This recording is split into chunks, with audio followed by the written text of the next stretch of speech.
So let's start. आज हम देखते हैं अपना नया chapter which is alternating current and after EMI that's the next obvious chapter alternating current. और फिर हम देखेंगे उसका आज हम लेक्चर नंबर 1 देखते हैं।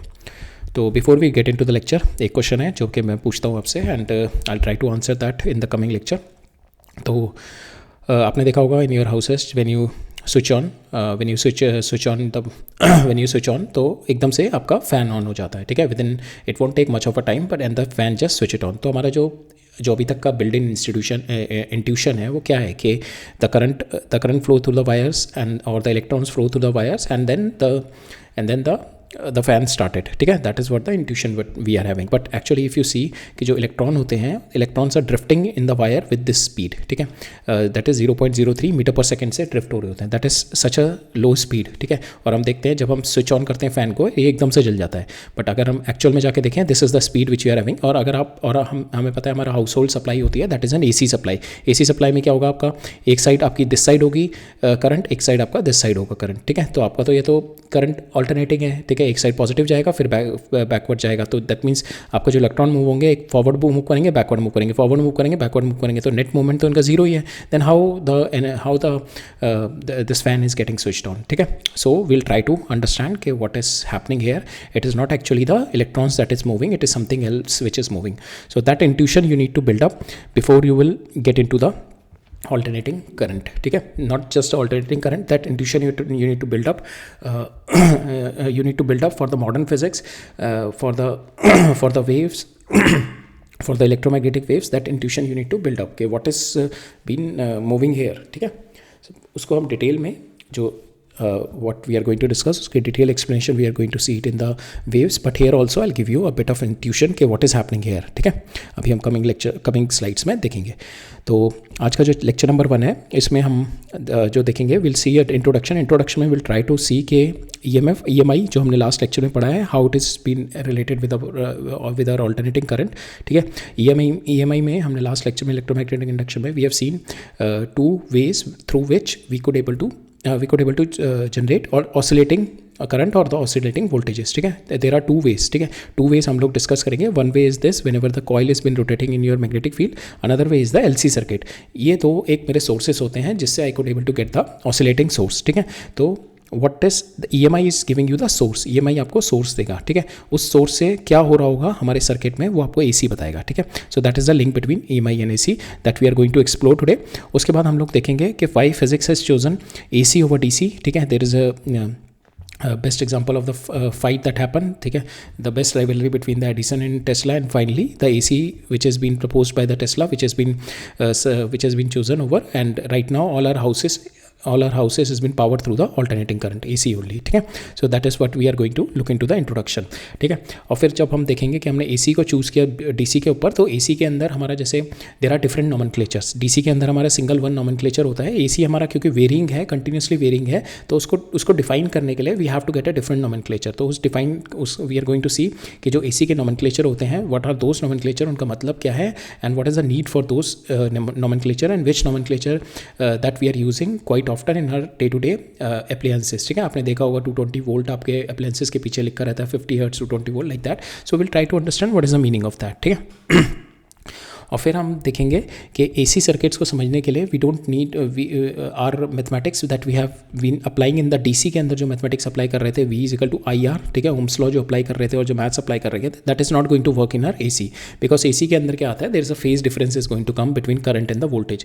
DC के अंदर आपका करंट और वोल्टेज में फेज डिफरेंस नहीं होता, सो इट इज़ ईजी। तो now you have to solve it vectorially, ठीक है। AC को we have a different set of mathematics, एक हायर लेवल ऑफ मैथमेटिक्स होती है which is a complex mathematics. So we are not going to study that, we try to solve the AC problems with a phasor analysis, ठीक है।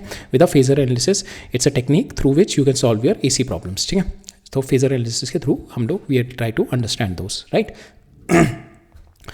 ठीक है। So these 3 things that we are going to see today. आज हम will just try to create a base ताकि हम next lecture में we could able to understand हमारा better we'll understand the how the AC is been working with the components in your circuits, ठीक है। That is what we are going to study from the next lecture. आज हम बस we try to get a introduction and nomenclature and the analysis किस तरीके से करेंगे हम आगे, right. So now we will get into our chapter. So the chapter is from the EMI to the power that runs the world. ठीक है, right now whatever the appliance which you are using, the fan, the induction, the motor, the compressor, the AC, the laptop, the computers, everything is been running over on the AC only. ठीक है, but ये journey इतनी easy नहीं रही थी. There is a lot of struggle that the people who propose the AC, they have to had their own struggles to bring it on, but finally physics win. It is not कि अगर कोई गलत चीज़ को propose कर रहा है तो that is not going to be a winning. So always it's a right thing which is going to win. So we will see it here कि how the physics win over the AC. ठीक है, तो last lecture में हमने EMI देखा था, और EMI के अंदर हमने दो तरीके से, जैसे मैंने बताया ना, दो सोर्सेस होते हैं हमारे ऑसिलेटिंग सोर्स को क्रिएट करने के. One of the way is to rotate a coil in your magnetic field. ठीक है, in your magnetic field when you are rotating a coil. तो एक तो ये तरीका होता है मेरा एक तो ये तरीका होता है मेरा ऑसिलेटिंग सोर्स जनरेट करने का, और एक होता है LC. ठीक है, ये अभी हम ये वाला देख रहे हैं in the introduction. In the coming part, in the next after few slides we are going to see the LC one. So whenever the coil rotates inside the B, we know the Faraday EMF. ठीक है, induced EMF होती है. ठीक है, so for instance अगर आप इस तरीके से coil ले रहे हो तो here you are having the maximum flux which is going through at the 0 degree, because आपका जो B है and your area vector is aligning towards the same line. तो जैसे जैसे आप इसको रोटेट करना शुरू करोगे तो क्या हो रहा है, जैसे आपने रोटेट करना शुरू किया आपका your flux has been started decreasing. तो because रोटेट अभी मैक्सिमम फ्लक्स इस टाइम जा रही है 0 पे. ठीक है, फिर फ्लक्स क्या करेगी आपकी, डिक्रीज करना शुरू करेगी. तो EMF क्या होगी, आपको उसको सपोर्ट करेगी. जो इंड्यूस EMF होगी, बैक EMF जनरेट होगी, it is going to support that. तो क्या होगी, आपकी EMF जनरेट होनी बढ़नी शुरू हो जाएगी. फिर जब ये 90 डिग्री पे हो जाएगा, that is the point when you are having the maximum EMF generated.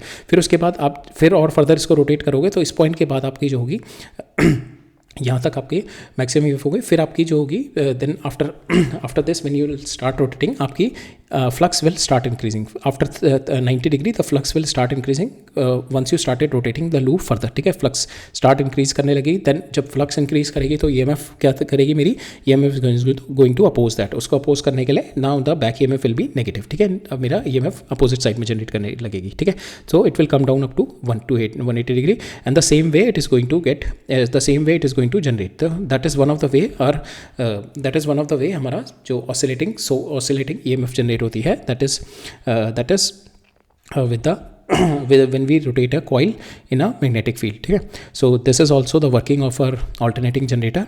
ठीक है, वो इस चैप्टर के लास्ट में देखेंगे when we will study the devices that we are using alternating generator and the transformer. Last of the lecture we are going to सी.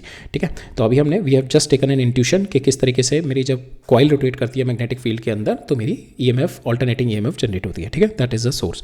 अब मेरे पास source तो आ गई and we know its value, हमने इसकी वैल्यू भी डिराइव कर ली एंड वी नो के what is this EMF.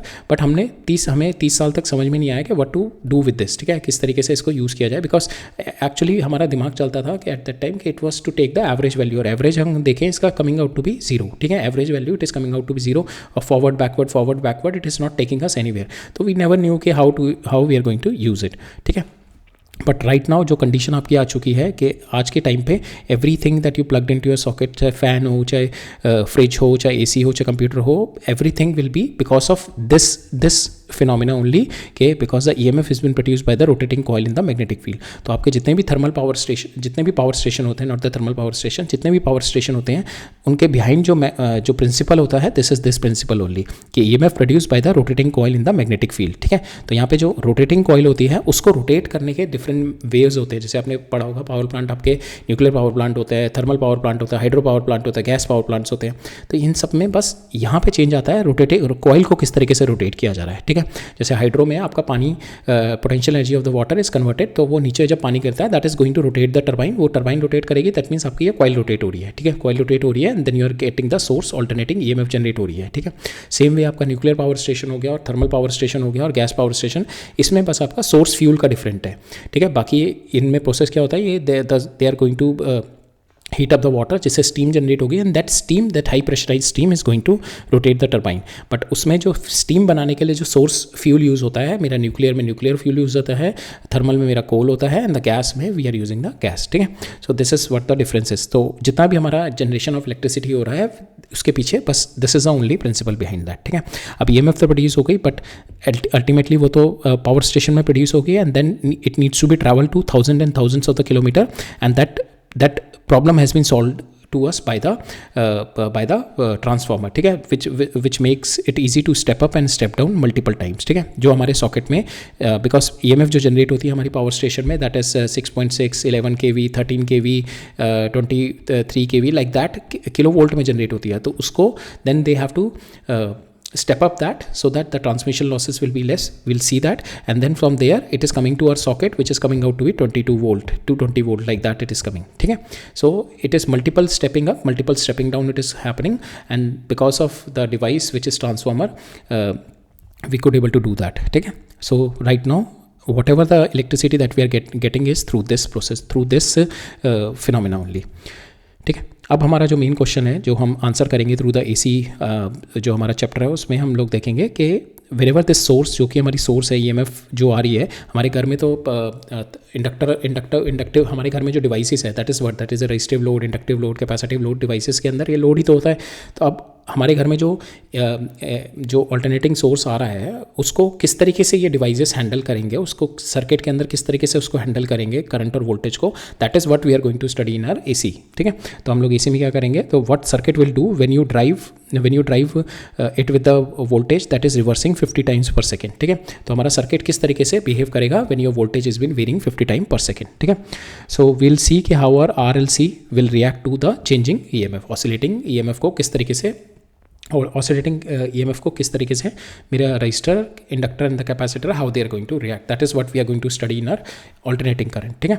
So DC में तो सिंपल होता है आपका, सिंपल ओम्स लॉ से हो जाता है, बट AC में you need to have a different set of mathematics to get the relationship between how to understand the circuit, what is happening in the circuit, ठीक है. तो हम AC में different mathematics के different phasor analysis के through will try to understand, ठीक है. तो हमने देखा EMI जो है आपकी सोर्स है, वो सोर्स AC हमारे को बताता है कि सोर्स को उसके साथ डेस्टिनेशन पे क्या हो रहा है, ठीक है. ये जो सोर्स है आई हमारी when we connected it with the components in our circuit, तो सर्किट के अंदर जो चेंजेस हो रहे हैं that is what the AC is going to tell us, ठीक है. So that is what we are going to study in today's lecture, ठीक है. पर उससे पहले why the AC is been selected over the DC, that उसका एक छोटा सा ब्रीफ इंट्रो देते हैं, and the famous rivalry between the Edison and Nikola Tesla. तो हम लोग आप will start with an example. तो हम we are having the phone charger, ठीक है. आप फोन चार्जर है, आप just that charges your phone battery, वो क्या है, it charges through the DC only, ठीक है. It is not charging through the AC. तो क्या हो रहा है आपका योर सो बेसिकली आपकी जो इलेक्ट्रिसिटी होती है that is been use to drive the motors, या तो मोटर्स को ड्राइव करने के लिए होती है, जितना भी आपका AC में, फ़ैन में, योर पम्प्स में, तो ये सारे मोटर्स लगी रहती हैं. तो DC से भी मोटर चल सकती थी, कोई प्रॉब्लम नहीं थी, ठीक है. और हेयर ऑल्सो अगर आपको एक एग्जांपल देखें तो चार्जर के लिए भी आपको DC चाहिए, AC तो चाहिए नहीं, बिकॉज अभी क्या कर रहे हो, आपका जो स्मॉल एडेप्टर होता है क्या करता है, DC से AC में कन्वर्ट करता है. वो जो AC आपके पास 220 वोल्ट आ रही है उसको स्टेप डाउन करेगा, उसको रेक्टिफाई करेगा, उसमें फिल्टर लगा के, and finally it is giving the DC, जिसकी वजह से आपका फ़ोन चार्ज हो रहा है. सो अल्टीमेटली हमारे को DC से भी काम चल रहा था, then why we have selected the AC. So we have selected the AC not because के DC is bad, it is because के DC is been catastrophically inefficient, ठीक है. DC बहुत ज़्यादा इनएफिशिएंट था हमारा इन द ट्रांसमिशन, ठीक है. Will understand why it is there, ठीक है, why it is there, because will understand कि why it is catastrophically inefficient, ठीक है. तो ये चीज़ हम लोग देखते हैं, एंड दैट इनएफिशिएंसी निकली थी हमारी विद द एडिसन ने बहुत प्रपोज किया था टू फॉर द DC का जो main figure behind the DC was the Edison. He was quite vocal about the DC. तो DC को प्रमोट करने के लिए he just put each and everything, ठीक है. But later on the physics one because it was catastrophically inefficient to run the system on the DC, ठीक है. अब हम देखते हैं वो क्यों है, ठीक है. सो एडिसन ने अपना पहला DC पावर स्टेशन बनाया था which can supply the electricity to less than 1 mile only, ठीक है. 1 माइल के अंदर एरिया को सप्लाई कर रहा था, बिकॉज एक माइल से ज़्यादा जाते ही मेरी पूरी जो एनर्जी थी वो कोलैप्स हो रही थी. वो क्यों हो रही थी, बिकॉज ऑफ द लॉसेस, ठीक है. जो आपका जो वायर्स होता है दैट इज़ वायर के अंदर क्या होता है आपका रेजिस्टेंस होता है. रेजिस्टेंस के लिए क्या होता है आपका रेजिस्टेंस, वायर के थ्रू जब करंट मेरा जा रहा है तो उसमें क्या होगा, I² लॉसेस होंगे, मेरे लॉसेस होंगे, that will B in the heat losses होंगे. तो जिसकी वजह से जो भी मेरी एनर्जी है वो जो फाइनली 1 माइल के बाद जाके वो एनर्जी मेरी जीरो हो रही थी. तो उसका प्रपोजल एक तो तरीका होता है कि इसका कि डिक्रीज दिस करंट, और करंट को डिक्रीज करने के लिए डीसी में कोई ऐसी डिवाइसेस नहीं थी उस टाइम कि मैं वोल्टेज इंक्रीज कर दूँ एंड करंट को डिक्रीज कर दूँ, क्योंकि पावर क्या होती है आपकी V/I, ठीक है। पावर आपकी सप्लाई कर रहे हो तो या तो आप वोल्टेज बढ़ा दो या करंट बढ़ा दो, ठीक है। तो अभी मेरा करंट है तो मैं करंट को डिक्रीज कर रहा हूँ so that my I² losses कम हो जाए, ठीक है। तो मैंने क्या किया, वोल्टेज बढ़ा दी, ठीक है। I have increase the voltage. अब वोल्टेज बढ़ाने के लिए we were not having the device to increase the voltage and then अभी तो मैंने बढ़ा दी, ठीक है। फिर मैंने सप्लाई किया, फिर मेरे को वहाँ पे जहाँ पे सप्लाई यूज़ करनी है वहाँ जाके फिर से मेरे को वोल्टेज गिरानी पड़ेगी। तो I didn't have the devices at that time. तो उस टाइम पे जो एडिसन ने है उसने प्रपोज किया था, क्या प्रपोज किया था कि will put a power station every mile, ठीक है। दैट वॉज प्रपोज और वो स्टार्ट भी हो गए थे लगने, बट हमने देखा धीरे धीरे इकोनॉमिक्स वॉज क्वाइट इम्पॉसिबल, ठीक है। उसका इकोनॉमिक्स इतनी इम्पॉसिबल होने लगी कि that idea was totally dropped, ठीक है, ठीक है। That idea was totally dropped, ठीक है। Then came the Faraday's rotating coil, ठीक है। फाराडे की रोटेटिंग कॉइल जो हमने यहाँ पे देखी थी, here we have seen that Faraday rotating coil came, so it was an accidental solution. The EMI which Faraday was doing the experiment, it was an accidental thing, so he has developed कि wherever there is a coil rotating in the magnetic field, it generates a induced EMF and that induced EMF the sinusoidal EMF, ठीक है। तो अब ये नहीं समझ में आया था उसको क्या करें, हम किस तरीके से यूज़ करें, कि या तो उसको किस तरीके से यूज़ करें या हम उसको किस तरीके से DC में कन्वर्ट करें। It was not developed eight that time, ठीक है। तो अभी भी हमारा कोई यूज़ नहीं हुआ था इसका AC का जनरेट करने के बाद। इनिशियली ट्रायल किए थे कुछ एक साइंटिस्ट ने, but it was fail so miserably. तो उसके बाद AC ठप पड़ गया था, पूरे 30-35 साल के लिए कुछ नहीं हुआ था। फिर then the major thing happened, it is again by the Faraday. So that's what I was saying कि फाराडे वाज द पर्सन जिसकी वजह से this all electricity and magnetism has taken a new application based thing. Earlier अगर वो नहीं होती तो it will always be in the theory. जो उसका एप्लीकेशन जो हम एक्सप्लॉइट कर पा रहे हैं उस थ्योरी को with through the devices that we are having which is there for our comfort, it is because of the Faraday only, ठीक है। तो हमने देखा फाराडे का एक्सपेरिमेंट जो ट्रांसफॉर्मर एक्सपेरिमेंट था, ठीक है, दैट इज़ उसके फंडामेंटल रीज़न हमने लास्ट लेक्चर में पढ़े थे, that is mutual induction through which we could able to step down and step up the voltage, जो कि मेरी प्रॉब्लम थी DC में मैं स्टेप अप स्टेप डाउन नहीं कर पा रहा था। अब वो मेरी प्रॉब्लम तक फाराडे ने ट्रांसफॉर्मर एक्सपेरिमेंट के थ्रू कर दी, थ्रू द म्यूचुअल इंडक्शन के through, when I will be having the coil here and another coil with multiple turns here, so I could able to step up and step down the voltages. Will see that, I am just giving the introduction here. Transformer हम लोग detail में देखेंगे किस तरीके से step up होता है, किस तरीके से स्टेप डाउन होता है।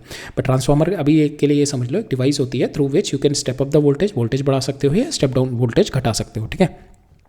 And now this was the tipping point. इसके बाद से सब चेंज हो गया। इसके बाद से because now the transmission is easy, because क्या होता है आपका पावर क्या होता है V/I, ठीक है। आपको I कम करना है तो आपको V, अगर मेरी 100 है तो मेरे को अगर यहाँ पे करंट बहुत कम करना है तो I have to increase the voltage. अब मेरे पास डिवाइस पता लग गई कि किस तरीके से मैं वोल्टेज को इंक्रीज कर सकता हूँ, और जब मेरे को यूज़ करना होगा आई वोल्टेज को डिक्रीज कर दूंगा। I have the device right now, so that is what the transformer ने सारी की सारी प्रॉब्लम जो है AC की सॉल्व कर दी, ठीक है। सो जो एडिसन का फ्लॉ था regarding the problem of AC कि AC could not be used, AC is not viable, that is the whole problem has been solved by the transformer, ठीक है। अभी इस ट्रांसफार्मर के बाद in the UK, in the Britain, some of the scientists have shown a way कि how AC can be transmitted through the distance, ठीक है। अभी उसको प्रैक्टिकल में नहीं लाए थे बट उसको दिखा दिया था with the experiment, but George Westinghouse was sitting there and he has seen that thing and he was quite amused. तो उसने क्या किया, he has hired a Nikola Tesla to build up something like this. Then came the Nikola Tesla and he has utilized this and he has developed this AC power. तो अपना पहला power station बनाया था Nikola Tesla ने, which can deliver the power up to the 40 kilometre, ठीक है, which can deliver the power up to the 40 kilometre. जो Edison का DC था that can deliver less than 2 kilometre, ठीक है। Then the war was over, not because कि AC is superior or DC is superior, it is because the physics decided, the economics decided कि AC is far much efficient than the DC, ठीक है। And the AC was accepted. जब AC accept हो गया तो again the next challenge आया हमारा mathematical tool, ठीक है, बिकॉज हमारा पुराने टूल्स हेल्प नहीं करेंगे। फिर आई थिंक सम डेनिश और द चेक scientist was there, he has developed a complex analysis of study the AC circuit analysis, ठीक है।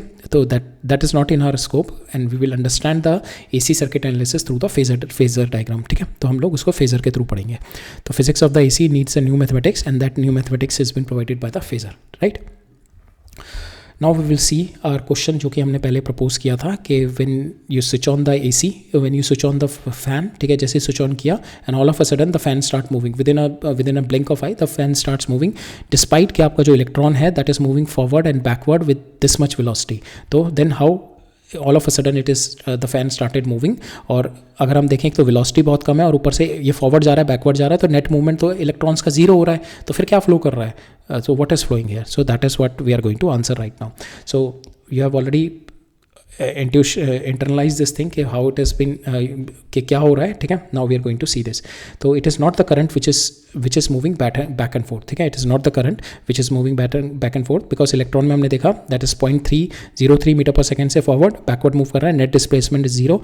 Then how the current could deliver the energy in one direction only, ठीक है। और how the fan is spinning, the bulb is glowing, and how the phone is charging. So it is not the electron which is moving, it is the energy which is moving, ठीक है। it is the energy which is moving. If you see in the, अब हम electromagnetic waves में करेंगे whenever there is a, और हमने पढ़ा भी था in the starting point of our electrostatics में, whenever the charge particle it is oscillating, तो क्या करता है? it is creating the waves, ठीक है। it is creating the waves, electromagnetic waves, and this electromagnetic waves moves with the speed of light, and this is carrying the energy, ठीक है। we are going to study in details regarding this in our waves chapter, but right now अभी जो आप ये समझो कि जो electron है वो आपका ऑसिलेट कर रहा है, and this waves are carrying the energy. तो आपके जो वायर्स होता है उसमें एनर्जी ट्रैवल करती है, it is not the electron which is travelling in the wire, ठीक है। It is the energy which is travelling. Electron तो अपनी जगह पे बस ऑसिलेट करता रहता है, and it is the energy which is been transferring. If you see, this is the energy which is been transferring, and this energy it's been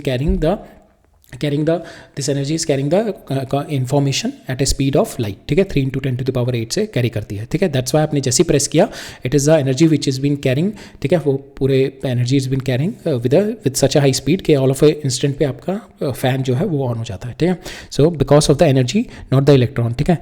and this is by the electromagnetic waves because of the electric field, ठीक है, because of the electric field which is been propagating through the wire. तो ये चीज़ we are going to see in the electromagnetic waves में देखेंगे how electric field and the magnetic field की coupling से the energy is been flowing through the wires, ठीक है। Electromagnetic chapter में देखेंगे, बट अभी के लिए द इंट्यूशन इज के whenever there is a charge which is oscillating, it is going to radiate the electromagnetic waves, and that has been flowing, ठीक है। और जैसा कि ट्रांसफर्स हम लोग ये चीज़ we are going to see it in the waves also, कि वेव्स के अंदर भी हमारी ट्रांसफर्स वेव है। तो आप देखोगे अगर ये पार्टिकल को देखो तो इस पार्टिकल इज डूइंग जस्ट ऊपर नीचे जा रहा है। अगर कोई भी एक पार्टिकल उठा लो, अगर ये रेड वाला पार्टिकल मैं उठा लूँ, दिस रेड वाला पार्टिकल, तो इट अपनी सेम पोजीशन पे it is doing the oscillation up and down. But आप देखो now the waves is been travelling in this direction, so that is the phenomena is happening here also in your electrical circuits also, ठीक है।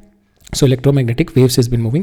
This is transverse wave. This is not a electromagnetic waves. Electromagnetic waves can go in the vacuum also. It doesn't need any medium. ठीक है.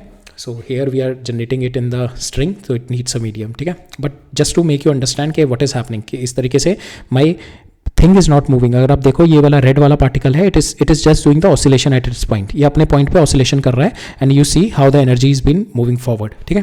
So it is the energy which is moving forward. So electron is a medium, it is just wiggling in one place, ऊपर नीचे अपना wiggle कर रहा है and transmitting the field energy forward, ठीक है। Like we have seen it in the wave में देखेंगे, स्ट्रिंग में अभी हमने किया नहीं है वो chapter. In the coming part we are going to after AC we are going to see SHM, and then SHM के बाद हम लोग वेव्स ही पढ़ेंगे, ठीक है। There we are going to go into more details कि किस तरीके से ये हो रहा है, ठीक है। नाउ द AC वेव है, जो AC के अंदर जो है that is your energy propagates, ठीक है। इलेक्ट्रॉन ओनली एसिलेट्स, और इलेक्ट्रॉन बस हमारे ऑसिलेट करते हैं और एनर्जी हमारी प्रोपोगेट करती है, right. So that is there, right.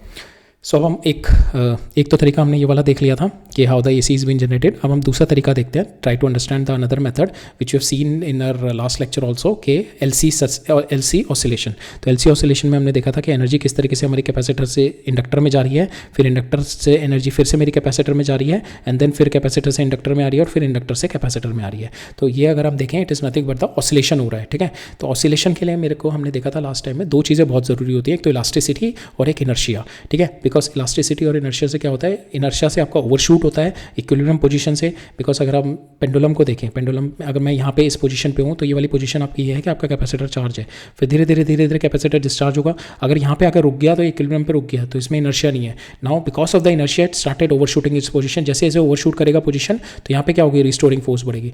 तो किसी भी चीज़ को ऑसिलेट करने के लिए मेरे को दो चीज़ें चाहिए होती हैं, एक तो ओवरशूट चाहिए होता है which is because of the inertia property के, ठीक है। And the second one is the reversal and which is the restoring push, ठीक है। तो इसके अंदर भी अगर हम देखें my my inertia has been provided by your inductor and your restoring energy has been provided by the capacitor. जब भी हमारा इंडक्टर और कैपेसिटर आता है ना, जस्ट थिंक इट ऑफ के आपका कैपेसिटर जो है एक स्ट्रिंग है and inductor is a very बहुत बड़ा लार्ज मास है which is having the inertia, और इसमें मेरी एनर्जी इज बीन स्टोर्ड, ठीक है. तो that's how the SHM is happening. So here also if you see कि आपका करंट पहले इस डायरेक्शन में फ्लो करेगा, फिर इस डायरेक्शन में फ्लो करेगा, ठीक है. एंड किस फ्रिक्वेंसी से मूव कर रहा है, that frequency you can get it through 1/√, omega जो आता है आपका 1/√LC, ठीक है. That frequency you can get it, right. So that is there. सो हमने ऑलरेडी लास्ट लेक्चर में देख लिया था. Outcome was AC. तो AC is a natural behaviour of a circuit that stores the energy. हमें पता है ये दोनों एनर्जी स्टोर करते हैं and the energy is been स्लॉशिंग between them. सो उसका जो नेचुरल बिहेवियर है कि एक इधर से एनर्जी ट्रांसफर करी फिर वापस आई, फिर तो sloshing of the energy, it is a natural behaviour of the components which is storing the energy, ठीक है. हमारे जो कंपोनेंट होते हैं R हो गया, L हो गया, C हो गया, इसमें हमारे जब भी ये कंपोनेंट आए इसको आप देखो एज अ फ्रिक्शन, ठीक है. एक एनालॉजी बता रहा हूँ, हम लोग धीरे धीरे उसको भी पढ़ते रहेंगे. तो जब भी रेजिस्टेंस हो तो आप इसको इस तरीके से देखो, ये मेरा स्प्रिंग है, ये बड़ा सा एक मास है और ये मेरा यहाँ पे फ्लोर है. तो यहाँ पे जो फ्रिक्शन है, अगर वो फ्रिक्शन है हमारा, तो दैट मीन्स कि ये ब्लॉक मेरा कुछ टाइम बाद ऑसिलेट करके रुक जाएगा, ठीक है. That is my register. Register में हमेशा क्या होती है, एनर्जी आपकी डिसिपेट होगी. अगर यहाँ पे फ्रिक्शन नहीं है मेरी, if I don't have any friction, simple एक स्ट्रिंग है और मेरा मास है, तो देन आपका ये मूव करेगा इधर, ठीक है. रिस्टोरिंग फोर्स से वापस आएगा, फिर इनर्शिया की वजह से फिर इधर जाएगा, तो ये कंटिन्यूसली ऐसे मूव ऑन करता रहेगा. It is not going to get stop. तो यहाँ पे क्या हो रही है आपकी, it is kind of a making a oscillation, ठीक है. ऑसिलेशन का मतलब आपका कि वही हो गया कि आपका it is an oscillating source, ठीक है. तो here also my L and C जब भी मेरे होते हैं, they store the energy and they give the energy, ठीक है. They store the energy and give the energy. So these are the energy storers and the energy storer and they are not the energy dissipators. L और C हमारे energy dissipators नहीं होते. ये जो purpose हमारा use होगा, that we are going to use it quite, जो हम लोग इसका एडवांटेज देखेंगे, we are going to see it in the resonance, power factor, उन सब में देखेंगे, ठीक है, in the coming part of the lecture. But अभी के लिए दिमाग में इंट्यूशन बनाने के लिए, रजिस्टर जो होता है आपका डिसिपेटिव होता है, जिसमें एनर्जी मेरी खपती है, निकलती है, और LC में एनर्जी मेरी स्टोर होती है और रिलीज होती है, स्टोर होती है, रिलीज होती है. इनमें मेरी एनर्जी डिसिपेट नहीं होती है L और C में, ठीक है. सो यहाँ पे एक और चीज़ मैंने बताया कि इंडक्टर जब भी आए, या तो उसको एक बड़ा सा मास एज्यूम कर लो या एक बड़ा सा फ्लाई व्हील कर लो कि मैं पूरा का पूरा उस पर फोर्स लगाऊँ, but it will still not move, it will take time to move. और फिर धीरे धीरे जाके, because it is having a very high inertia, धीरे धीरे जाके वो अपनी स्पीड पकड़े, ठीक है. और जब भी मेरा कैपेसिटर आए तो कैपेसिटर को you can assume it as a spring, ठीक है. आपने मतलब initially it is not showing any resistance, आप यहाँ पे पुश करोगे, it is moving very very fast, और फिर धीरे धीरे धीरे जाके इसका रेजिस्टेंस बढ़ने लगेगा और एक पॉइंट पे जाके वो रुक जाएगा, ठीक है. जब भी कैपेसिटर आए, या तो आप स्प्रिंग एज्यूम कर लो, ठीक है, या फिर आप एक बड़ा सा वेसल एज्यूम कर लो जिसके अंदर मेरा यहाँ से पानी भर रहा है, ठीक है. यहाँ से पानी भर रहा है, धीरे धीरे पानी भरेगा, तो इनिशियली तो कोई मेरा बैक प्रेशर नहीं आएगा, और जैसे जैसे मेरी हाइट बढ़ती जाएगी तो यहाँ पे बैक प्रेशर आता रहेगा, जिससे मेरा यहाँ पे पानी का फ्लो रेट कम हो जाएगा, ठीक है. तो जब भी आएगा तो just think it over on your back of the mind, ठीक है. सो इंडक्टर क्या करता है हमारा, इंडक्टर बेसिकली, ये हमने ऑलरेडी देखा था, inductor basically resist the change in current through this, ठीक है, creating a back EMF LDI/dt. और कैपेसिटर जो होता है मेरा resist the change in voltage, और वो किस तरीके से करता है, हमारा Q हो सकता है CV, अगर मैं इसको डिफरेंशिएट कर दूँ तो I gate I = C dV/dt. तो here it is resisting the change in voltage, ठीक है. And voltage if you see, it is voltage हम लोग इस तरीके से देखेंगे, it is like a push, and जो फ्लो होगा पुश की वजह से जो आपका मूवमेंट होगा, that is a current, that is a flow, और दैट इज़ अ मोशन, ठीक है. राइट नाउ हम लोग देखते हैं, we will see alternating current, ठीक है. ऑल्टरनेटिंग करंट हमने ऑलरेडी देख लिया, उस वैल्यू एंड द डायरेक्शन, उसकी वैल्यू चेंजेस करती हैं both in magnitude and direction में, ठीक है. We have already seen कि why most of the power is generated through the AC, not because the DC is inferior, because AC is more efficient in generation also, transmission also, and distribution also. But actually this thing जो हमारे पास पहले advantages थी in the transmission, that is now reducing down because हमारे जो latest devices आ गए और technological advancements हुआ है, तो उसकी वजह से हमारे पास semiconductor ऐसे बनने शुरू हो गए, जिसकी वजह से जो cost पहले बहुत ज़्यादा होती थी वो cost reduction हो गया. तो अब ऐसा नहीं है कि हम केवल जो हमारा जो DC है तो उसमें भी स्टेप अप और स्टेप डाउन वोल्टेज कर सकते हैं. पहले क्या थी, वो बहुत मतलब इकोनॉमिकली वाइबल नहीं थी, बहुत महंगी होती थी. अब क्या है, because of cheap semiconductor devices it is quite viable, ठीक है. अब वो जो गैप था हमारा कॉस्टिंग में वो धीरे धीरे कम होता जा रहा है, ठीक है. But anyways we are studying कि हमारा AC was efficient in generation, transmission and distribution. तो it is good for the long distance transmission because voltage can be change easily with a very less cost. अभी भी cost कम अभी भी AC में ही है, ठीक है, ऐसा नहीं है DC में नहीं है, बट अभी भी कॉस्ट हमारी कम है, ठीक है। तो विद द ट्रांसफॉर्मर, ठीक है, हमने देखा था pi of R is equal to I square R, तो हमारे को आई कम रखना पड़ता है। आई कम करने के लिए we have to increase the voltage and that can be done through the transformer, ठीक है। It is easy to generate EMI का जो नेचुरल आउटकम होता है that is your AC only, ठीक है। Whenever you rotate a coil और LC oscillation के through you can easily generate the AC, ठीक है। Rotating coil in the magnetic field is the natural sinusoidal that we have already seen, ठीक है।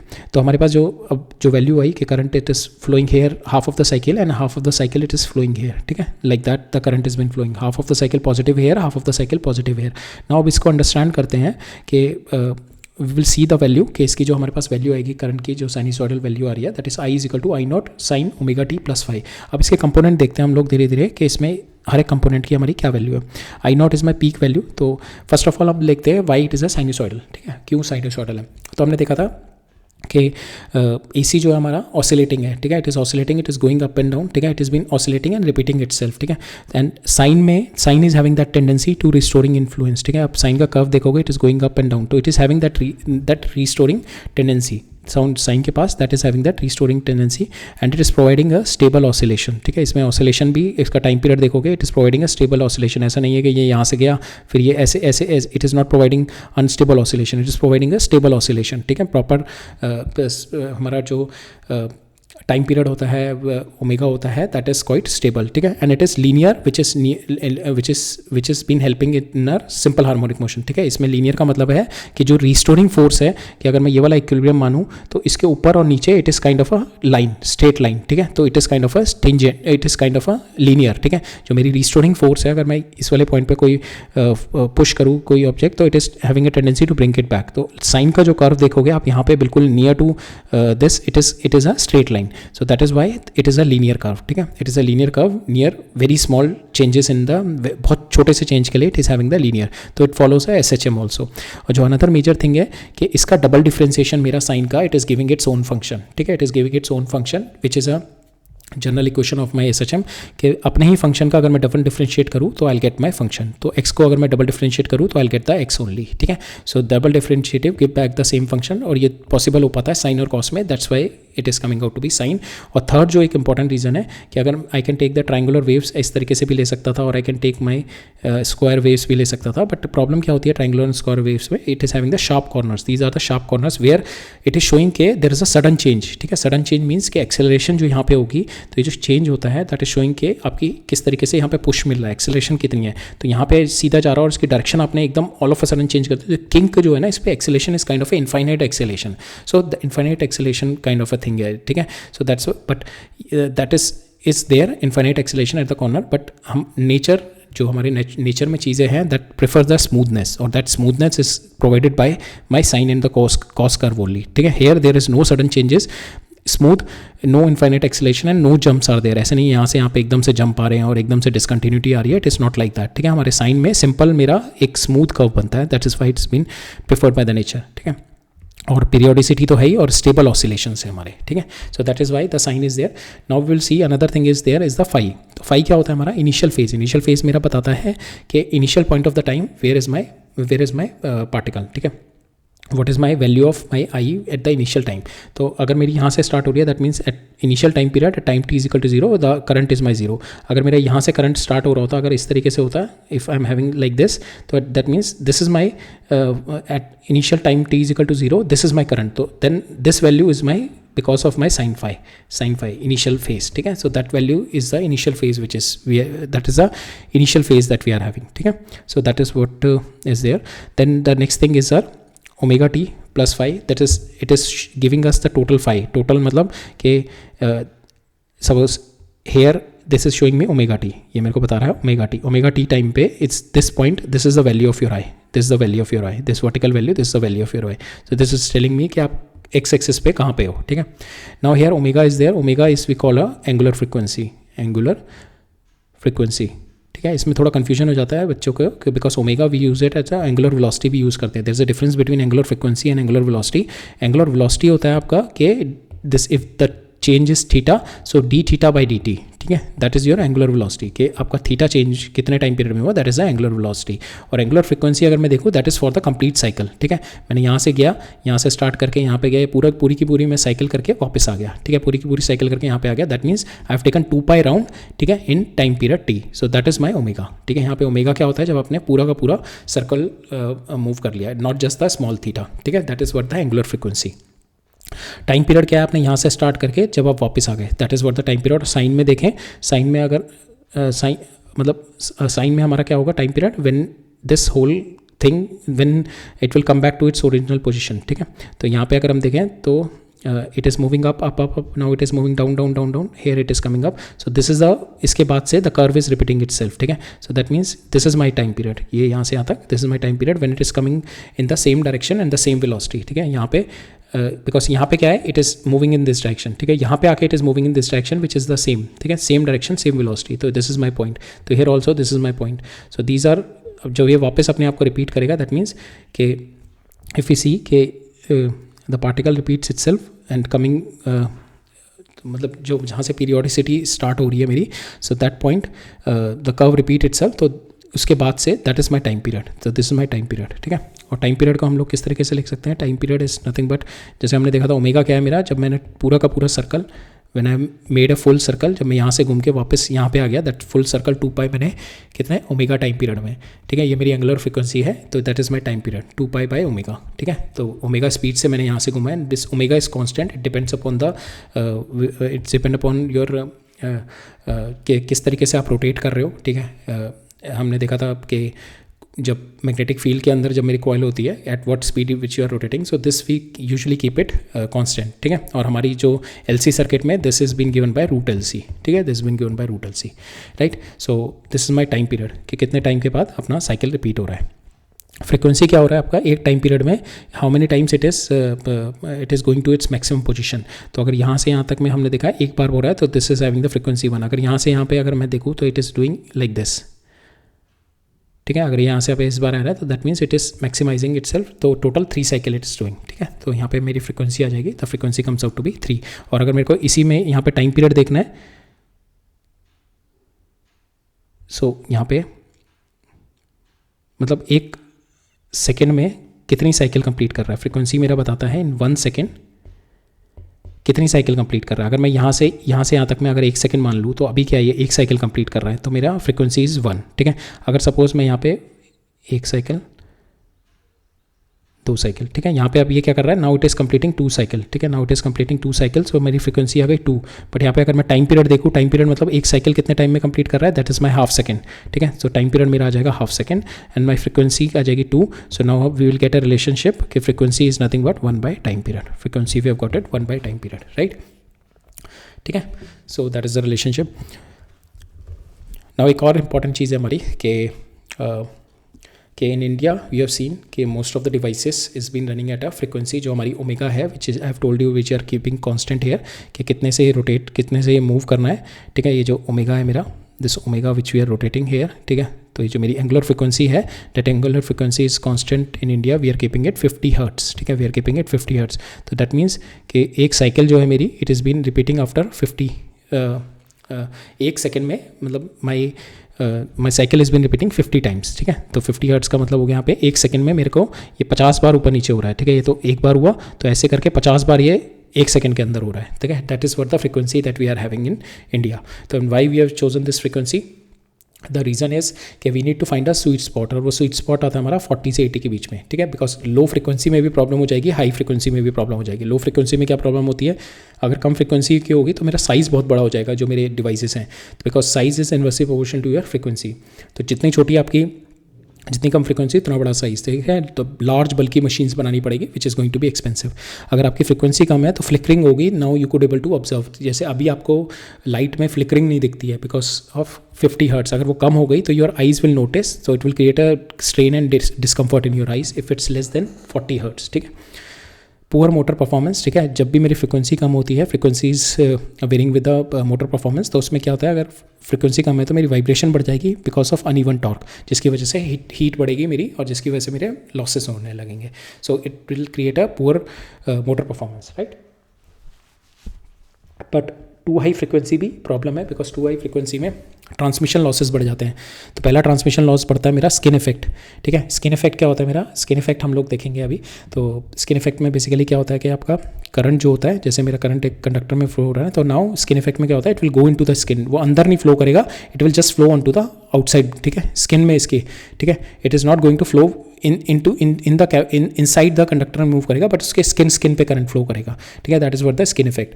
And skin effect it is proportional to root F, ठीक है। Root F के proportional होता है कि जितनी ज़्यादा मेरी फ्रिक्वेंसी होगी उतना ज़्यादा स्किन इफेक्ट होगा, ठीक है। जितना ज़्यादा स्किन इफेक्ट होगा उतना ज़्यादा आपका हीट लॉस होगा, ठीक है। Then we are having the increase in the eddy current loss. Eddy current loss बढ़ जाएगा because eddy current is also proportional to frequency square. Hysteresis loss बढ़ जाएगा. Hysteresis loss is also proportional to your F and your safety, because जितना fast घूमेगा you need to provide a better safety equipment. So safety is also a major concern when you are having a very high frequency, right? सो एक sweet spot हमारा मिला था 40 to 80 के बीच में, and we have early generator जो हमारे start हुए थे from the Britishers time period, we have got it 50 hertz, तो वही आज तक फॉलो होता जा रहा है, ठीक है।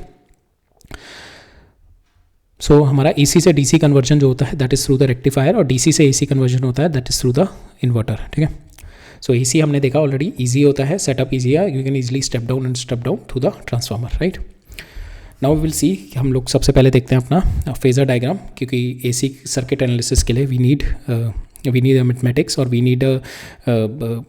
need a way to solve the AC circuits, because there we are having in the AC circuits the voltage and current are not aligned, they are at a phase difference, ठीक है। तो phasor diagram देखते हैं, ठीक है।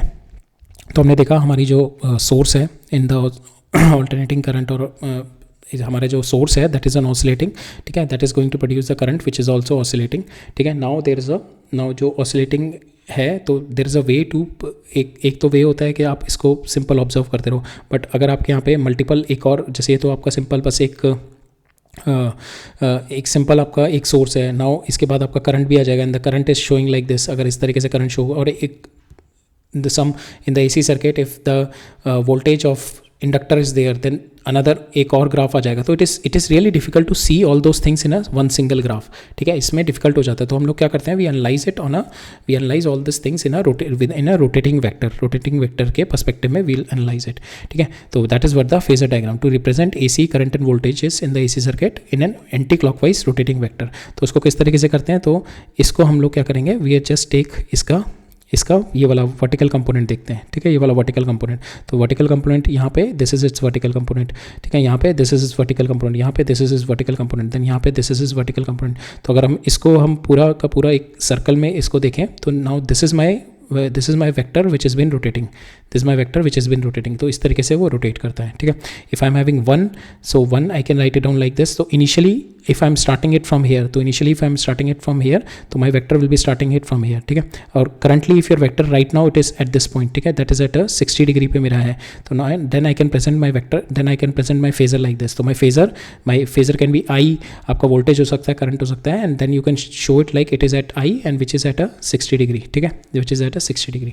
तो that is how you can present your vectors, ठीक है। अगर आपके पास दो वेक्टर हैं, if you are having two vector, ठीक है, तो one is your V voltage है वेक्टर, ठीक है, voltage vector, so and your I vector. तो यहाँ पे हमारे को क्या दिखा रहा है, your current is already leading by phase difference of phi, ठीक है। वो यहाँ पे देख पाना थोड़ा मुश्किल होता है, ठीक है। यहाँ पे अगर हम देखें तो फेज डिफरेंस का मतलब है कि व्हेन इनिशियली 0 पॉइंट पे it is starting from here, अगर मैं इसको बैक करूँ तो it is starting from here, तो this is my phase difference. तो it is my current is already leading ahead of my voltage. तो उसको इस चीज़ को to visualise it in the phasor it is quite easy. तो इसको मैं लिख सकता हूँ, I can write it down like this, ठीक है। So at certain point of time, अगर मेरे को लिखना है किसी भी पॉइंट ऑफ टाइम पे, if I have to show my phasor, suppose have to show my phasor at this point, तो ये वाला पॉइंट कितना हो जाएगा, this is my omega t, ठीक है, ये ओमेगा टी। तो मेरा V जो होगा that is at a omega t, ठीक है, दैट 0 मतलब कि ये वाला पॉइंट, 0 मतलब ये वाला point, that means my V phasor is here, ठीक है, and I phasor will be, it is already hair, V phasor is here, so I phasor will be here, that is my phi, this is my phi, because already it is having a phase difference phi. This is my I phasor, this is my V phasor at a 0. Now मेरे को किसी time period पे निकालना है, at this certain point of the time if I have to find out. तो at this my V phasor, if suppose my V phasor is this, now my I phasor it is already ahead phi of it, ठीक है। मेरा I phasor जो है current का phasor है वो already phi आके है उससे, ठीक है। तो ओमेगा टी तो ऑलरेडी चल दिया यहाँ पे मेरा आई प्लस फाइव और आगे, तो दिस इज़ माई फेजर, ठीक है। सो ये हम लोग you will get more of it when we will see the RLC circuit or inductor or capacitive circuit. तो there we will see कि हमारा current और voltages they are leading and lagging, ठीक है। So यहाँ पे जो length of the arrow होता है आपका, so that is how you show कि ये आपका जो phasor हो गया that is I, ठीक है, that is showing the instantaneous value, so it is I sin omega t, ठीक है, दैट इज़ योर अल्टरनेटिंग। तो यहाँ पे आपने you can show this value I sine omega T, ये जो आई है you can show it with this phasor, ठीक है, which is been rotating with omega t, ठीक है, which is rotating with time period, ठीक है। और यहाँ पे आई जो ये आई नॉट जो है that is showing your length of the phasor, ठीक है, आई नॉट से मेरी लेंथ ऑफ द फेजर मिल जाती है। And showing the peak value, ठीक है, it is showing the peak value, जैसे यहाँ पे मेरी पीक वैल्यू है तो इट इज़ हैविंग द जो फेजर की लेंथ होगी दैट इज़ अ फेजर की लेंथ मेरी यहाँ पे ज़्यादा होगी, तो लेंथ ऑफ द एरो, तो length arrow shows your peak value and x and y component shows the instantaneous value and we are taking this y component I naught sin omega t, ठीक है। omega t is the phase angle, ठीक है, and which has been increasing with the time, right? So if you see like this my phasor ये इसमें like my current is going like this and my phasor has been rotating like this, ठीक है, इस तरीके से मेरा phasor rotate कर रहा है। So that is how कि इसको हमने जो sinusoidal wave function है उसको मैंने we are representing it into the rotating vector in a circle, right?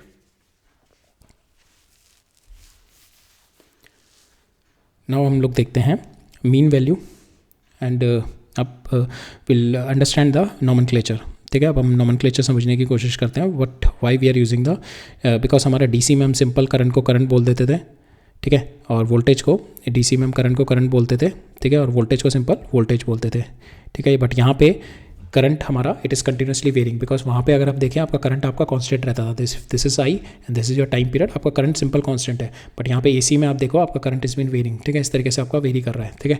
Now because of this varying nature we have given the names to it. One is we are giving the instantaneous value होती है आपकी I is equal to I naught sin omega t, ठीक है, which is sin omega t which is the value right now at this instant, this is my value at this instant, this is my value at this instant, this is my value at this instant, this is my value. तो instantaneous value is this. Second is the average value. Average value क्या होती है, हम average value किस तरीके से define करते हैं कि यहाँ से अगर this is my AC curve, ठीक है, ये मेरा AC है, तो we will write first thing is we are going to see the average value किस तरीके से। So this my AC curve, तो मेरा यहाँ से लेकर यहाँ के बीच में जितना ये मेरा एरिया जो है, एरिया क्या दिखाएगा मेरा आपका आई और टी कर्व आपका एरिया क्या दिखाता है, दैट इज़ योर चार्ज। तो आपका जितना चार्ज फ्लो हुआ है यहाँ से 0 से टी टाइम पीरियड में इन योर AC करंट, उसके लिए मेरा DC में कितना चार्ज फ्लो, सेम चार्ज मेरा DC में फ्लो होगा किस करंट के लिए, ठीक है। तो अगेन आई एम रिपीटिंग कि यहाँ से यहाँ तक में टी टाइम पीरियड में, ठीक है, आपका कितना चार्ज फ्लो किया है, that is your area, this much is the charge flow. Same मेरा चार्ज फ्लो होना चाहिए है, ठीक है, इन द DC। अब DC में तो कॉन्स्टेंट है, ठीक है, तो कॉन्स्टेंट के अंदर अगर मैं ये लूँ तो now this area and this area should be same. तो नाउ ये मेरे को वैल्यू कितनी आएगी, how much is this value that we have to find out, ठीक है, that is what we call the average, कि मेरा सेम करंट पास होना चाहिए, ठीक है। So average value is that current, the constant value of the current which send the same amount of the charge as set by the actual current, ठीक है, and the same time interval. अब इसकी value निकालते हैं, तो will find के area दोनों की साइड का सेम करना है, तो ये वाला एरिया कितना होगा, आई एवरेज, जो कि मेरे को एवरेज वैल्यू चाहिए, into time period that is T2 - T1। अब यहाँ से यहाँ तक मैं इसका एरिया निकालना है, तो ये तो मेरा वेरी कर रहा है, तो आई टेक एक स्मॉल टाइम पीरियड के लिए dt के लिए आई टेक दिस वैल्यू, तो IT इंटू टी, T1 से T2। अब IT को you can put it I sine theta, I sine omega t, you can put it and from here to here, तो total आपका यहाँ से यहाँ तक में कितना है 2 पाई, ठीक है, टाइम पीरियड कितना है आपका 2 पाई बाय ओमेगा, तो यहाँ पे कितना हो जाएगा पाई by omega is your time period, ठीक है। हाफ साइकिल है 0 to T या 0 पाई बाय 2 पाई ओमेगा कर सकते हो। तो हेयर हम T/2 के लिए कर रहे हैं, ठीक है, टोटल टाइम पीरियड आपका T है, तो T/2 के लिए आपने ये वैल्यू आ गई आपकी ये वाली आई एवरेज, ये आपका T/2 हो गया है, दिस विल बी अ 0। अब now right side you are integrating it from 0 से pi by omega which is this only pi by omega, ठीक है, बिकॉज टोटल मेरा 2 पाई है, 2 पाई बाय ओमेगा है टाइम पीरियड, और ये मेरा T/2 है, तो this will be pi by omega. 0 से pi by omega, I not sine omega t, इसको डिफरेंशिएट करेंगे, आपका आ जाएगा minus I not cos omega T pi by omega, 0 से इसको वैल्यू पुट करेंगे, फाइनली आपके पास जो आई एवरेज आएगा, this is your I average. Now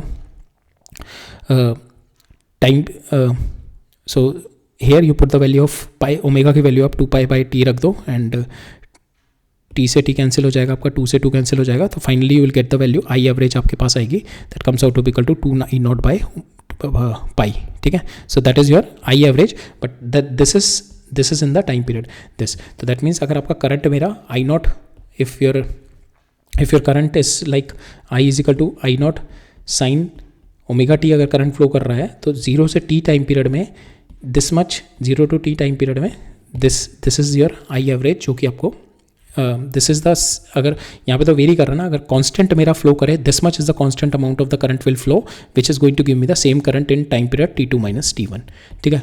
तो that is what my average, ठीक है. और इसकी वैल्यू अगर हम देखें तो हमारी आती है 0.637 आई नॉट, ठीक है. अगर आप फुल साइकिल के लिए देखें तो फुल साइकिल के लिए आप देखो, इसके लिए आपका पॉजिटिव आएगा, इसके लिए आपका नेगेटिव आएगा, ठीक है, इसके लिए नेगेटिव आएगा. तो ओवरऑल अगर मैं देखूँ फुल साइकिल के लिए, यहाँ पे पॉजिटिव एवरेज वैल्यू आएगी, here this is my positive average value that is 0.67, नीचे मेरी नेगेटिव एवरेज वैल्यू आएगी दैट इज -67. फुल साइकिल के लिए अगर मैं करूँ इसको अगेन, यहाँ पे अगर मैं इसको इंटीग्रेट करूँ फ्रॉम 2 पाई टू ओमेगा, तो आई फाइंड आउट कि this value comes out to be 0, ठीक है. तो मेरे पास आई एवरेज की वैल्यू आ रही है यहाँ पे 0, आई एवरेज की वैल्यू मेरे पास आ रही है 0, ठीक है, राइट. नाउ आई एवरेज तो हमने निकाल लिया, but there are some problems, कुछ एक प्रॉब्लम्स हुई हमारे को, जिसकी वजह से हमें एक और वैल्यू डिसाइड करनी पड़ी. This is what the root mean square. तो सपोज फॉर इंस्टेंस अगर आपके पास ये वायर है and alternating current is been flowing, ठीक है. तो इसके थ्रू जब करंट फ्लो कर रहा है तो हीट विल बी, रजिस्टर है तो heat will be there. Heat कितनी होती है कि आई स्क्वायर आर टी. अगर मैं यहाँ पे एवरेज वैल्यू ले लूँ आई की, तो आई की एवरेज वैल्यू 0 से, अगर मैं टाइम पीरियड 0 से t टाइम पीरियड, यहाँ से 0 से t टाइम पीरियड में निकालूँ, तो एवरेज वैल्यू तो मेरी आई की कितनी आ रही है, हमने देखी थी लास्ट स्लाइड में, दैट इज़ 0. तो मेरा यहाँ पे तो हीट दिखाएगी 0, heat it is showing me 0, heat की वैल्यू मेरी 0 आ रही है. तो I can not take that value off, because I average तो मेरा हीट 0 दिखा रहा है, बट एक्चुअली यहाँ पे देखूंगा मैं हीट मेरी प्रोड्यूस हो रही है, ठीक है. इंस्टेंटेनियस वैल्यू मैं ले नहीं सकता, क्योंकि मैं इंस्टेंटेनियस वैल्यू आपकी क्या देगी, heat is equal to I square R होती है ना. तो आई की वैल्यू अगर मैं इंस्टेंटेनियस ले लूँ तो I not square sine square omega t into R. अब ये मेरी साइन स्क्वायर ओमेगा टी मेरा, it will be varying from 0 to 1, ठीक है. तो मेरी sometimes heat is showing 0, sometime it is showing maximum, sometime it is showing something some other value, it is been continuously varying. So there also it is not giving me the right value of heat, ठीक है. So we have design one more value which is called the root mean square value, ठीक है. that gives me the same heating effect which I'll get it from the DC, ठीक है. सो इसका पहले हम देख लेते हैं रूट मीन स्क्वायर हम लोग कहते हैं किसका. रूट मीन स्क्वायर मीन्स पहले आप स्क्वायर करो, ठीक है. तो यहाँ पे जितनी भी आपकी आई की वैल्यू है, उसको स्क्वायर करो, ठीक है. उसका मीन लो सबका. सपोज मेरे पास 2 वैल्यू है बस आई की, ठीक है. If I am having 2 value, तो I will take I1 square plus I2 square, ठीक है. उसका स्क्वायर किया, अब उसका मीन किया मैंने, मीन करने के 2 वैल्यू हो गई आपकी I1 एंड I2, ठीक है. तो पहले इसका स्क्वायर करेंगे तो I1 square plus I2 square, ठीक है, ठीक है. फिर उसका मीन लेंगे तो प्लस डिवाइड बाई 2, और फिर उसका अंडर रूट कर देंगे. So that is going to give you I root mean square. Why we have taken root mean square, because square में क्या होता है हमारा, स्क्वायर में बिकॉज आई स्क्वायर आ रहा है आपका जो हीट है, ठीक है. तो यहाँ पे जो हीट है, आई की value it does not depend upon your current के डायरेक्शन की, बिकॉज आई की वैल्यू आपका पॉजिटिव फ्लो कर रहा है तब भी सेम हीट इफेक्ट जनरेट करेगा. अब आई की वैल्यू नेगेटिव फ्लो कर रही है, तब नेगेटिव फ्लो कर रही है, then also it is going to generate the same heating effect, ठीक है. So that's why we have taken the root mean square. So root mean square लेने का पर्पस यही था कि it is the heating effect, it is going to give the same heating effect. Physical effect जो आपको observe हो रहा है, you will get the same heating effect, ठीक है. तो अब नाउ इसकी एक वैल्यू निकालनी थी मेरे को which will be equivalent to my DC, कि किस वैल्यू के लिए मेरा DC इक्विवेलेंट है. So that is what it's we are going to find out. तो फॉर इंस्टेंस अगर आपका 10 वॉट कर 10 if you are having so यहाँ पे एक बार डेफिनेशन देख लेते हैं. तो what value of the DC current would produce the same heating effect at this AC current, ठीक है. तो दैट मीन्स कि आपका यहाँ से यहाँ तक में, ठीक है, जो 0 से T में ये करंट तो मेरा कंटिन्यूसली वेरी कर रहा है. अगर मैं इन सब का रूट मीन स्क्वायर लूँ तो ये जो मेरा हीटिंग इफेक्ट प्रोड्यूस कर रहा है, सेम मैं क्या मेरी आई की वैल्यू यहाँ पे हो जो कि मेरा सेम हीटिंग इफेक्ट प्रोड्यूस करे, ठीक है. This same I square R मेरा प्रोड्यूस करे, ठीक है. आई स्क्वायर आर मेरा जो सेम प्रोड्यूस करे, right. So that is what my root mean square value, right. तो यहाँ पे हमने लास्ट में हमने Q इक्वेट किया था for the average. Here we are equating the heat from here. इसके पूरे फॉर एवरी वैल्यू यहाँ पे कंटिन्यूसली वैल्यू आई की चेंज हो रही है ना. For each and every value of I उसका स्क्वायर करेंगे, ठीक है. उसका मीन लेंगे and then we take the under root, ठीक है. तो दैट वैल्यू जो मेरी वैल्यू आएगी that is what my root mean square value, ठीक है. So it is based on the actual physical phenomena which is your heating. So current, as we know, it is heat जो होती है आपके that is I square R, that is same for your positive and negative, ठीक है, direction does not matter here, that's why we are taking. और जो problem आई थी हमारी इंस्टेंटेनियस में, हमने देखा इंस्टेंटेनियस में जो आपका यहाँ पे करंट आएगा that is I not sine omega t, sometimes it is large, sometime it is small, sometimes it is zero, but heating जो हो रही है आपकी it is not varying like this, ठीक है। तो यहाँ पे अगर हम देखें heating effect is continuously changing, ठीक है, at time t is equal to zero जब करंट जीरो आपकी हीट जीरो है, और sometimes it is getting the maximum value. Average value में प्रॉब्लम हमने देखी कि average value of the current it is giving me zero, but heating हो रही है my bulb, if you connect it with the bulb the AC circuit the bulb will still be glowing, ठीक है। So my average value is meaningless, तो my effective measure is the RMS value, ठीक है। So effective measure is the RMS value, and जो RMS value जो हमारे जितने भी अप्लायंसेस हैं जो भी हम यूज़ करते हैं उसमें जो हमारी वैल्यू लिखी रहती है 220 वोल्ट एंड 100 वोल्ट और 50 volt, so what ever the value it's been return it is nothing but the RMS value, ठीक है, RMS value, right.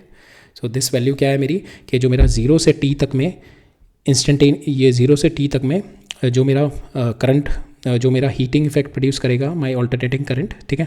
So that current will be equal to my DC current I square into R into T2 minus T1, ठीक है, and that will be equal to जो मेरा AC current का whole square into R into T2 minus T1, ठीक है। तो ये मेरी वैल्यू आएगी यहाँ पे, ये वाली वैल्यू आएगी I की, that is what my RMS value, ठीक है। नाउ इसको मैथमेटिकली देखते हैं। सो this is my heating effect जो कि मेरे को IV की वैल्यू चाहिए, ठीक है, IV स्क्वायर जो कि मेरी कांस्टेंट रहेगी, ठीक है। तो मैं DC के इक्विवेलेंट वैल्यू मांग रहा हूँ ना यहाँ पे कि कितनी DC के इक्विवेलेंट मेरी वैल्यू है जो कांस्टेंट रहेगी।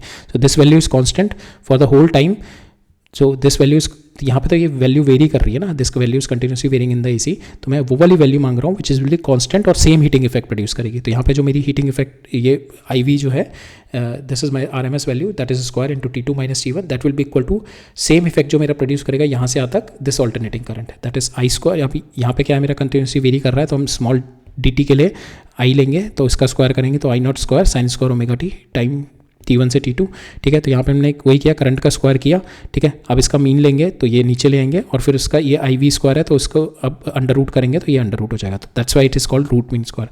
अब इसका हाफ साइकिल के लिए अगर हम निकालें, नाउ वी इंटीग्रेटेड फ्रॉम 0 से pi by omega for the half cycle, तो IV स्क्वायर T/2 माइनस 0, ठीक है। ये वैल्यू हमने हाफ साइकिल के लिए ले ली यहाँ तक के लिए, ठीक है। तो ये this will be pi T/2 minus 1 minus 0 integrate 0 से T/2 I नॉट, इसको हमने चेंज कर लिया स्क्वायर को 1 minus cos 2 omega t divide 2 dt। Now अगर हम इसको इंटीग्रेट करें 0 से T/2 को, will get the value IV की वैल्यू आपके पास आ जाएगी that is I naught by root 2, ठीक है, I naught by root 2 and that is 0.707 I naught is the value, ठीक है, that is the root mean square. तो दैट मीन्स इतना मेरा करंट कॉन्स्टेंट फ्लो करेगा, अगर मेरा ये 0 से 1 सेकेंड है, ठीक है, तो मेरा 1 सेकेंड तक इतना करंट कांस्टेंट जो फ्लो करेगा the same heating effect produce करेगा ये वाला करंट मेरा, जो कि मेरा यहाँ पे ऑल्टरनेटिंग करंट प्रोड्यूस कर रहा है, ठीक है। So that is what the value of your RMS value. तो अगर मैं देखूँ, अगर मेरा नेगेटिव साइड में भी द करंट हीटिंग इफेक्ट मेरा सेम, बिकॉज पॉजिटिव नेगेटिव नहीं होता, तो here also I get the same value which is my 0.707, ठीक है, that is what we are going to get it, right, ठीक है। तो अगर हम फुल साइकिल में भी देखें फ्रॉम 0 टू 2 पाई ऑल्सो, ठीक है, from 0 to 2 pi also, current की वैल्यू आपकी IV square that you will get it 0.707। तो यहाँ पे आप here you put the t, तो यहाँ पे आप 0 से t इंटीग्रेट करो, ठीक है। Now you put the value t की वैल्यू 2 पाई बाय ओमेगा डाल दो यहाँ पे, and you just put the value here and you integrate it, you will get the same result I naught by root 2, you will get the same result I naught by root 2 that is 0.707 I naught, ठीक है। So that is what the root mean square, ठीक है। सो यहाँ पे हमारे कौन से simple जो हमारे DC गैल्वेनोमीटर या DC एमीटर तो ये मेजर नहीं करता, इसके लिए स्पेशल इंस्ट्रूमेंट्स आते हैं, that is what we call the hot wire instruments, ठीक है। So that is going to measure the, because RMS value it is equating the heating effect, ठीक है, फिजिकल जो इफेक्ट आ रहा है वो हीटिंग इफेक्ट को ऑब्जर्व कर रही है।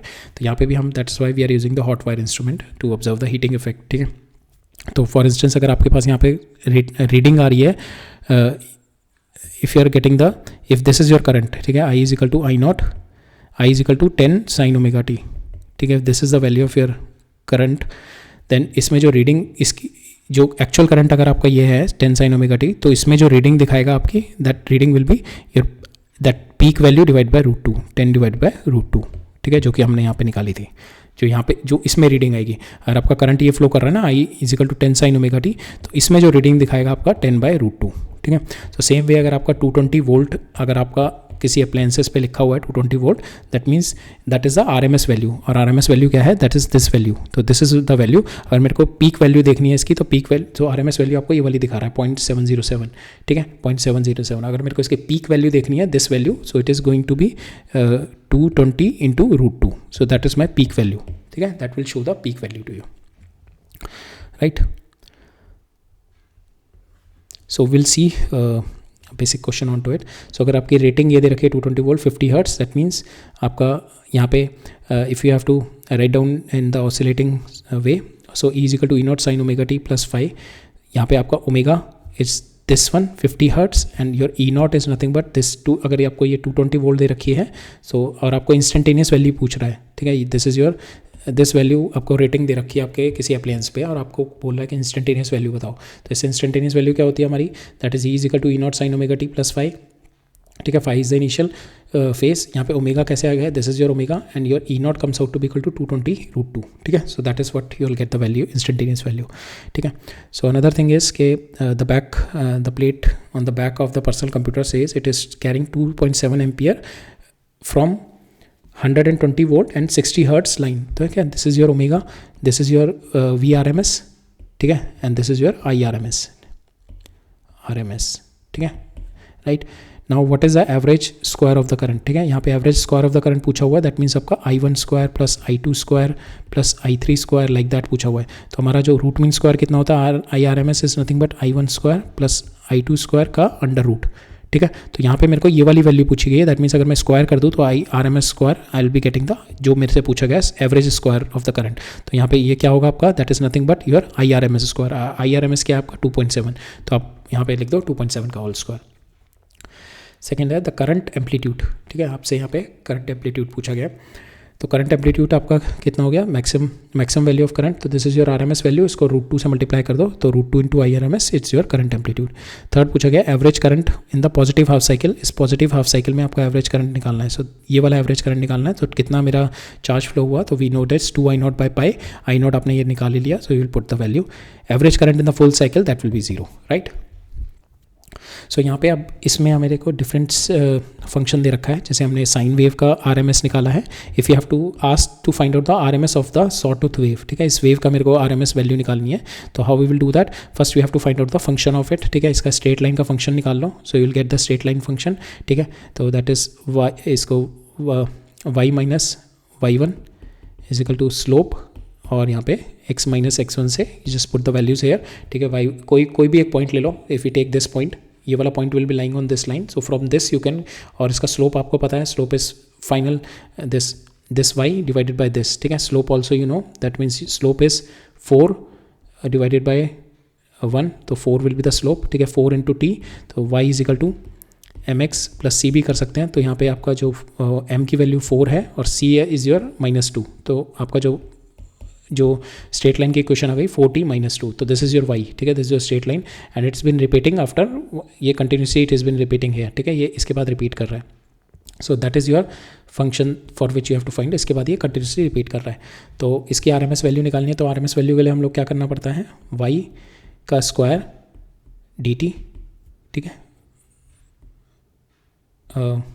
सो RMS वैल्यू हमारी होती है, तो एवरेज वैल्यू तो सिंपल होती है, RMS वैल्यू कितनी होती है आपकी, y का सपोज फंक्शन है y का स्क्वायर, ठीक है, dt, ठीक है, इसका एवरेज वैल्यू लेनी होगी, ठीक है, you take the overall time और इसका आपका अंडर रूट लेना पड़ेगा, ठीक है, इसका इंटीग्रेट करके इसका under root.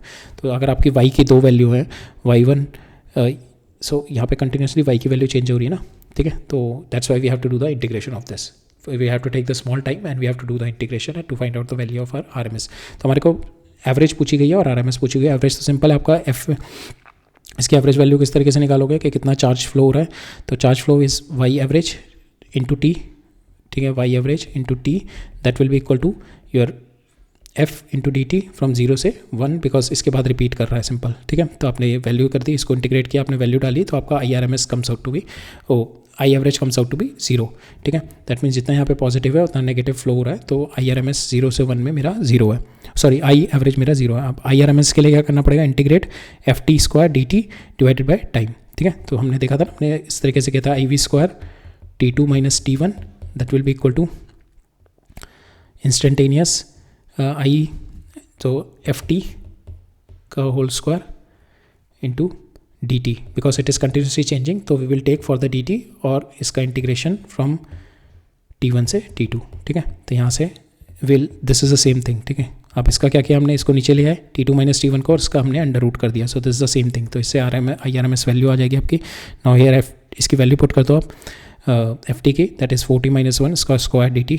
Now you put the values, आपके पास फाइनल रिजल्ट आएगा √4/3, ठीक है। तो कुछ एक फंक्शन है इनका, आप यू जस्ट इसका मेमोराइज कर लो आप, AC RMS वैल्यू और आपका एवरेज वैल्यू कितनी कितनी। तो इसका तो हमने देख लिया था, RMS वैल्यू Vm/√2 होती है और इसकी जो हाफ साइकिल की होती है 2Vm/π और फुल साइकिल मेरी 0 है, ठीक है। रेक्टिफाइड वेव क्या हो गई आपकी, ये जो नेगेटिव साइड है that comes out to be positive, that is a rectified wave. इसकी RMS वैल्यू तो सेम ही रहेगी, हमारी जो हाफ साइकिल ये हो जाएगी, और यहाँ पे इसका फुल साइकिल की भी you will be having the same average, ठीक है, for the same average, right. Because यहाँ पे नेगेटिव की आपकी ये एवरेज आई थी, फुल की ये, तो ये कैंसिल हो जाती थी, बट यहाँ पे आपकी दोनों की आपकी यही सेम रहेगी एवरेज। तो average comes out to be 2Vm/π। इसके अंदर आपकी एवरेज विल भी टोटल के लिए 0 हो जाएगी, और यहाँ पे आपकी हाफ साइकिल की Vm और आपकी स्क्वायर वेव में जो होगी root mean square is also Vm, ठीक है। ये शॉर्ट टूथ हमने देखी, तो यहाँ पे हमारी कितनी आई Vm/√2, और यहाँ पे हमारा Vm कितना था, दैट इज मैक्सिमम इज यहाँ से स्टार्ट था ना, मैक्सिमम इज 4, ठीक है। मैक्सिमम वैल्यू इसकी यहाँ से अगर देखें तो 4,